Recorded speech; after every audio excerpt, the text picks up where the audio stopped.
very warm welcome to the new episode of Ink and Insights. This is your host Sumit Sarma Samir. This is a Nepal-based podcast, and if you are interested in listening to the thought leaders and authors from around the world, please subscribe to my channel. I'm very excited to welcome money and happiness expert and a Japanese best-selling millionaire, Ken Honda, in my show today. Ken Honda is a best-selling self-development author in Japan with book sales surpassing 8 million copies since 2001. His latest book is called Happy Money, The Japanese Art of Making Peace with Your Money. Till this date, Ken has published more than 110 books, has recorded weekly podcasts for 4 years, and has held seminars and conferences all over Japan for the last 12 years. He is the highest paid professional speaker in Japan. His seminars attract up to 1,000 people and sell out within an hour. And the Japanese website receives more than 250 testimonials and reader comments every day. His expertise comes from owning and managing several businesses, including an accounting company, management consulting firm, and a venture capital corporation. His writings bridge the topics of finance and self-help, focusing on creating and generating personal wealth and happiness through deeper self-honesty. Ken's much sought-after advice has been the impetus for thousands of people to take action towards self-realization, allowing them to work and live from a position of strength and solvency. Ken also provides ongoing support through mentoring programs, business seminars, therapeutic workshops, and correspondence courses. He is the first person from Japan to be voted into the Transformational Leadership Council, a group of personal and professional development leaders. He's fluent in Japanese and English. Ken, you have appeared in major renowned podcasts all over the world. I just saw a couple of your interviews, including one with Jack Canfield podcast, and I'm extremely thankful and honored for your time. It's such an immense pleasure to welcome you in my show. You're most welcome. Thank you. Thank you so much, Sumit. I'm so happy to be here. Ken, I would like to start, everyone calls you a money guru or money healer. And how does it feel to be often referred with those terminology? So I didn't name myself that way, but when I deal with money or even just have a small chat at the party, over wine, I don't drink wine, but, for me, with the sparkling water, people casually talk about money and then they cry like a baby. I didn't just go into so much in detail, but a little things trigger lots of healing, So in my seminar, there's always lots of laughter and also lots of tears, because money brings up a lot of emotions in you. So I'm very happy to be called a money healer. Right. And at what point of time in your life did you realize that you are a money healer? What changes or what shift happened when you started venturing into this space? To make my story very short, I was born and brought up by a very unique father who is a tax accountant. He started teaching me about money when I was small. And since then, I have learned so much about money and business. So I made lots of money by myself. I lost a lot. Eventually, and very fortunately, I have enough for the rest of my life. And I'm here to share what I know about happy money, so I can help people overcome obstacles and heal your past. Because money can give you such a deep impact once you're free from it. And if you have a better relationship, you can do so much with money. Right. In the preface of your book, I was going through a very Happy Money, very widely celebrated your book. It says that, money changes when it is given with a certain energy or feeling. Can you please elaborate? What does it mean? So, money is a very interesting thing. My father used to say money has both sides, one devil, one angel. And he said that according to who you are, it depends on who you are, which side will come out. So money can bring you the best person from you, and also money can pull out the worst person from you. I'm sure you have, many fights over money with your with your parents, with your siblings, and also with your partner, and potentially with your kids. And also, you have lots of great memories around money too. So it's up to you which memories you want to create more from on. Right. And what is the difference between happy money and unhappy money, and how can we really attract that happy money? So happy money is money that makes you smile when you receive it and also when you spend it. Unhappy money makes you feel, ooh, when you receive it. So you don't want to pay. I don't want to pay this. That's too expensive. That Right. is unhappy money. And which unfortunately 95% of us are using it that way. So instead of just going in the cycle of unhappy money, you can turn this energy into happy money. And by doing that, you can start your beautiful cycle of appreciation, both money receiving and money spending. In order to do that, you have to do what you love and make people smile and receive the money. And also, you need to bring your awareness and appreciation when you spend the money. So that way you Right. can bring more happy money into your life. Right. So, is there any terminology that you use in Japan when you sort of do business with happy money? Yes, so I always say arigato in and arigato out. That means Right. thank your money both coming in and thank your money both going out. Right. Right. So whenever we spend, we say that thank you for going out and please come back more. And then whenever we receive, thanks for coming in. That's the process, right? Yes. So think about this. If you are working for a company, Right. your boss or the company chose you as an employee, so they pay you money every month, and that is Right. something you can appreciate for. And then if you are working as a freelance person, also you can appreciate your clients and customers who pay you money, because the money they pay you is the money that they trust with you. So like, wow, thank you so much for trusting me. Thank you so much for choosing me. Like, for this interview, you chose me out of 10,000 other people. So I really appreciate you for choosing me. So the attitude just make you more bonding, and appreciation goes around. So appreciation is really the key to happy money. Right. And what advice would you give to someone struggling to find peace, who are struggling in the financial challenges? Yes, and I can feel for you.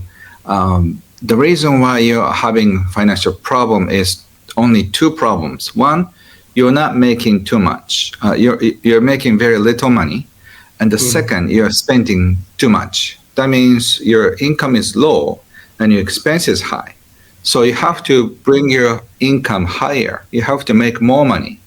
At the Right. same time, you have to cut down your expenses too.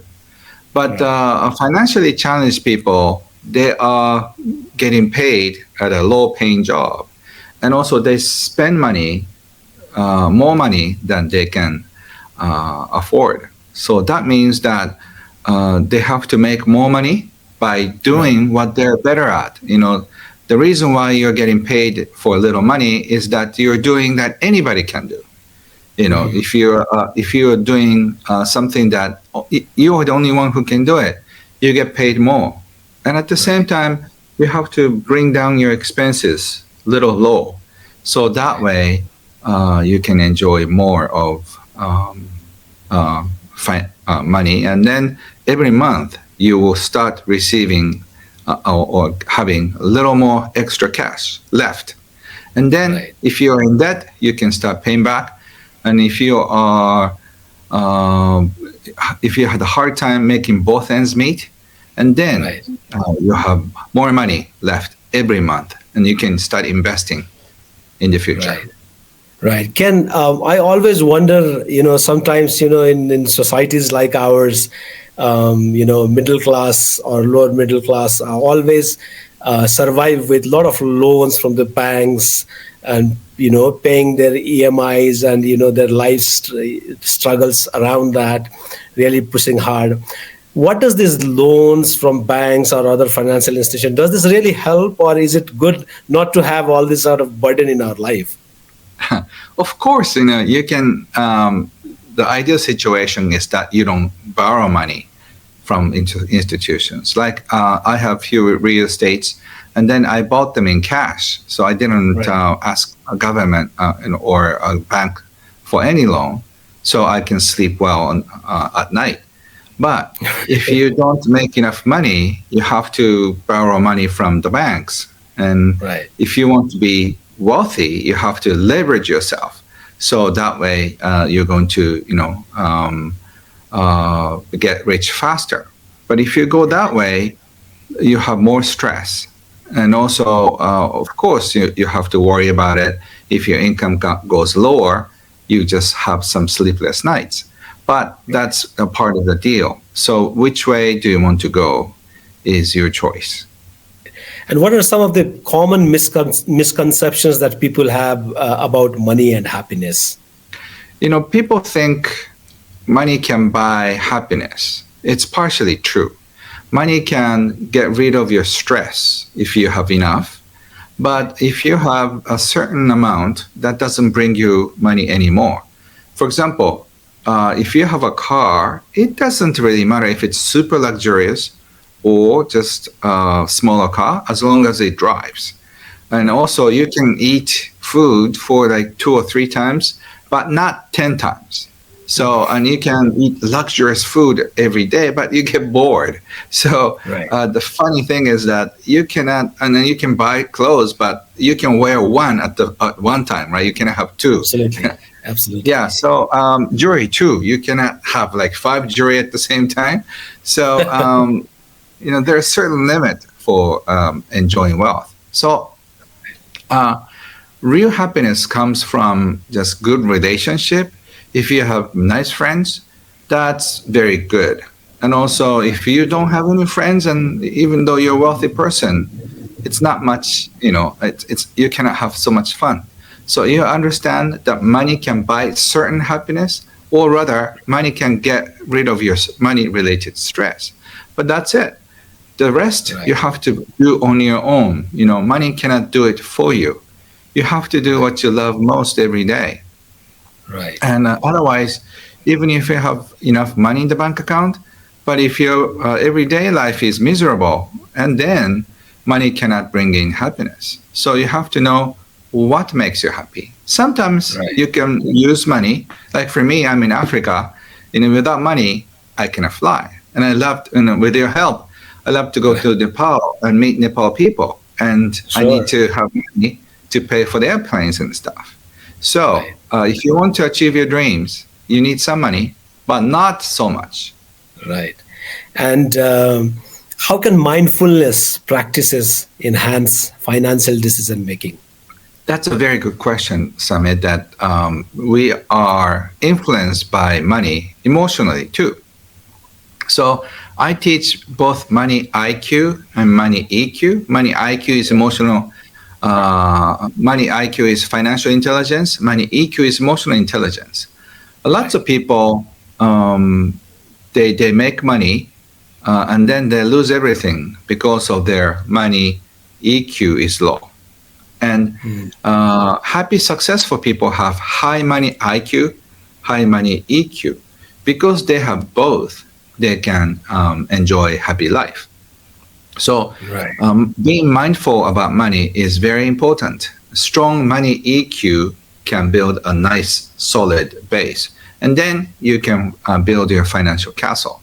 But before you do that, you have to really understand what money influences, how money influences you emotionally. Otherwise, you cannot make a very peaceful decision around money.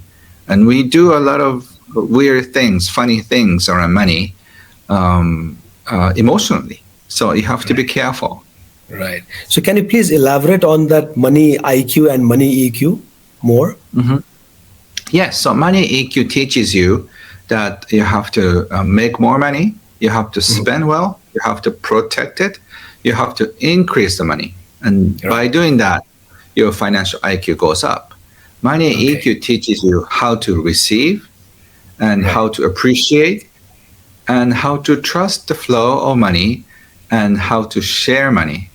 By understanding those 4 principles, you can be happier with money.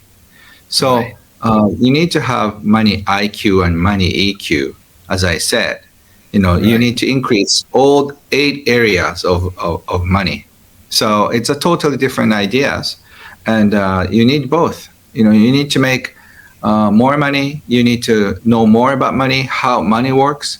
Investing, tax laws, and everything in order to have money. And at the same time, you have to enjoy money, trust the flow. Even if you have high money IQ, if you cannot enjoy money, money doesn't mean anything. If you cannot trust the flow of money, you worry about money. So the reason why I'm not worried about money is that I have high money EQ. And also that translates into so many things, being mindful about money. And for example, I have many friends that I can count on them. So even if I lose everything, I have many friends who let me stay and give money for me. So if I lost everything, I'll just visit my friend and ask my friend to let me stay for 1 week, and do the second week with my second friend. There are only 50 weeks in the whole year, so I have more than 50 friends. So after 1 year, I go back to my friend number 1 and say, "Hey, how are you doing? It's been a year. Can I stay 1 week?" So I have many friends. So I don't need money. I have enough friends who support me. Right. That's a very brilliant idea, Ken. Yes, that's more important than having lots of money in your bank account. Having some money in the bank account gives you peace. So that's important too. But how about having many more friends? Is not more powerful? To have lots of money in the bank account, it takes many years. But to make many friends, it doesn't take so many years. Right. Yeah, it gives a lot of, sort of boost to those kind of people who sort of are in the state of desperation that, I don't have money and I've lost everything. So people out of desperation do take a lot of negative decisions in life. They complete their own lives. So rather than doing that, as you rightly pointed out, if we also earn, friends in society, it helps us a lot, right? Yeah. Yes. So I also have this question. What strategies do you recommend for achieving financial independence without sacrificing joy and fulfillment? You can start finding what you're good at. There must be something that you're good at. You may be good at interviewing people. You may be good at talking with people. You may be good at selling something.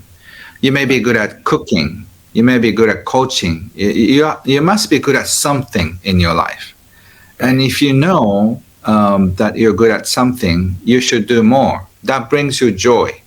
And then you want to be better. For me, I once discovered that I could write.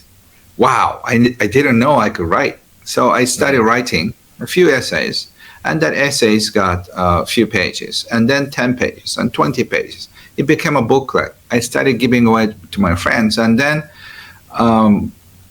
people loved it. I printed more, and then by the time I gave away 100,000 copies, a publisher called me. So if you keep doing what you love, what you enjoy, there will be doors opening up for you. And then when you open that doors, next door will just take you to a next place. And if you keep doing that, your life will be full of joy and money.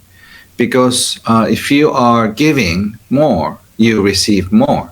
It's a law of the universe. If you just make somebody happy, they say thank you. And they sometimes, and not all the time, but they bring you the money to appreciate you. So keep doing what you love.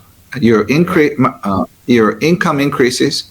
And then if you try to have a control over expenses, and then you have financial independence in probably like 3 to 5 years. Right. Ken, people also call you Zen millionaire. I was wondering what inspired your journey to merge Zen philosophy with financial wisdom. So Zen Millionaire is something that a publisher gave me, so because I teach about Zen, uh, Mm, Zen perspective to money. So Zen, in Zen, everything is neutral. So people think like, I want more, I want more, I want more, and then you're off balance. So like this is like exactly what I need. This is exactly how much I need, how much I have. So you're always content. You're content with where you are, who you are, and then you can grow. Instead, like I want more, I want more, I want more, and then you lose balance. right. So you have to have the right attitude toward life. I'm so happy with where I am, but I'm willing to receive more. And then Mhm. new money comes in, and then you enjoy it, and you let it go. New money comes in, and then let it go, and you enjoy. So you're in the cycle of this. So instead of just wanting more and more and more, and then just feel lots of stress, just you Right. always find joy and fulfillment with where you are. That is a Zen attitude toward money. Right. Right. So, is this how you also define true wealth beyond just monetary value? Yes, because true wealth defines not only you have enough money, but just enough happiness, enough connection, enough bonding, enough peace of mind. It's not just I have all the money, I have private jets, I have big boats. You could, but it's not necessary. You need to have a beautiful family, nice friends, and people that you work with, great, and also nice project. So as long as you have those, you are a happy person, and you have true wealth. Right. So, how do you advise people to sort of align their financial goals with their deeper values and purpose in life? So you can start learning about money. Money is a tricky thing because money rules always change. Like in China, the rules of money is invest in real estate and then that appreciated with value. But then nobody's buying real estate, so the prices are going down. The same thing with the Japanese real estate, and I think the same thing goes with the U.S. real estate.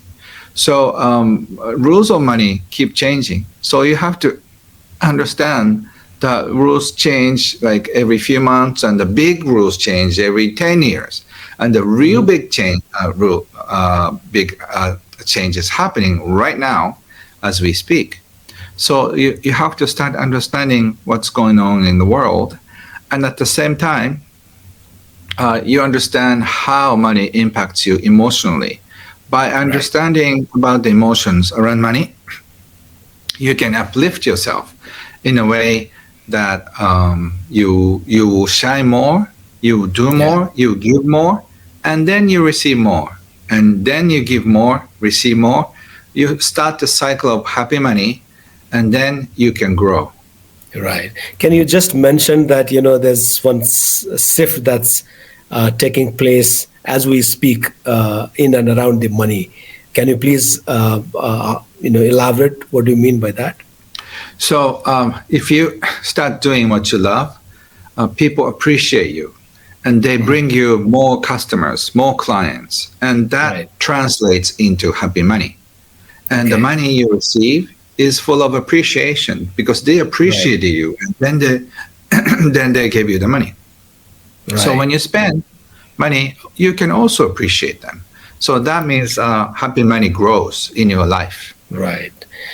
And what lessons can we learn from Eastern philosophies about wealth management in today's world, Ken? I think what you can learn is just leveraging money, increasing money will have some end to it because we cannot keep investing in real estate. We cannot keep just multiplying your money because Right. we have a limited space in the world and then the earth is small, and the technologies are getting improved. So money goes this way so fast, and then it gets out so fast. So money moves around in an instant. So in this world of fast pace, you have to understand what's going on. And then without understanding what's going on globally, you lose the sight because money will just appreciate in value, depreciate in value as well. So without understanding how money works internationally, since we are connected, all of us are actually connected. So you can feel it, and then you act on it. And then by doing that, you can enjoy happy money. So don't try to leverage your money. Don't try to increase your money at the maximum. Those people always end up losing everything. Mm-hmm. Very interesting. And how can individuals create a legacy of generosity and impact through their wealth? You don't have to be a Warren Buffett, or Bill Gates. We are not born that way. We are born with a certain money container size. And then I don't think I'm going to become a billionaire this life, but I'm okay because I have enough for my family and for the things I want to do. But for you, how much is enough? And what do you want to do with money? Ideally, if you die with zero, that's a beautiful life. A friend of mine, whose mother is a school teacher, and she ended up spending everything. She gave away the money from her bank account. She gave just $2,000 to her grandson, and then after closing her account, paid the hospital bills and for the funeral homes.